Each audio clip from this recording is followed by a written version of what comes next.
Of course, here at the Mobile World Conference in Barcelona, no surprise, you've got hardware makers, you've got operating systems, you've got app developers. But this year also, Ford Motor Car has come to the Mobile World Conference to unveil one of its new cars and its new technology to connect the automobile to your life. What is Ford doing at what most people think of as a mobile phone conference? Well, first of all, our industries are really converging. I mean, today we announced we're putting Sync, which is our program we have with Microsoft on voice recognition and bringing all of your digital life into the car. We announced we're bringing that to Europe.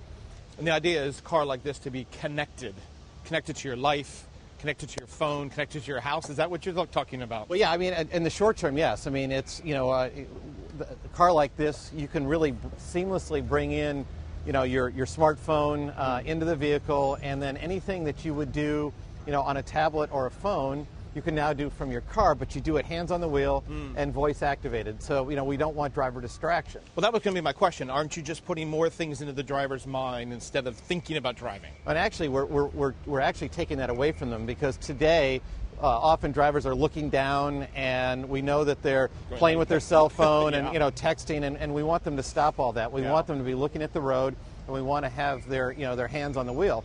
And so, what our technology is allowing them to do that, knowing that they want to also be connected.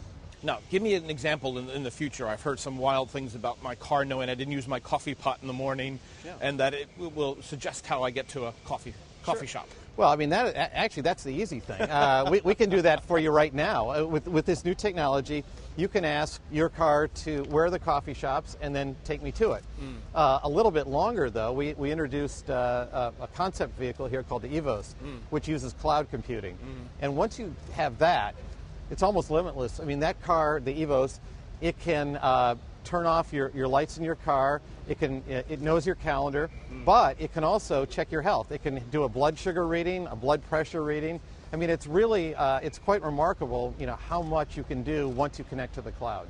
So tell me how my car of the future, my Ford of the future, will know my calendar and know if I have a meeting canceled, and then I can drive the long way to work. Yeah, I mean, it'll do all of that because it'll be connected to the cloud, and all the data that you have in your daily life will be available to you in your car. Of course, not everybody's comfortable with the idea of this information in the cloud, and that security is still a very big issue. Of course, and that's one of the issues that we're going to have to work out as we go along, and that's why we're actually here to talk to the mobile providers, because they're already facing many of those security issues. And you're right. I mean, I think for now, what we're working with is opt-in. You can opt in with how much you're comfortable with, because let me give you a real-world example.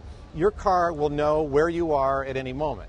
And that's great for safety reasons, particularly as you start to get into vehicle-to-vehicle communication and vehicle-to-infrastructure communication. But the downside of that potentially is, somebody knows where you are at every second. And so those are the kind of issues that we're going to have to work through as we develop all these technologies.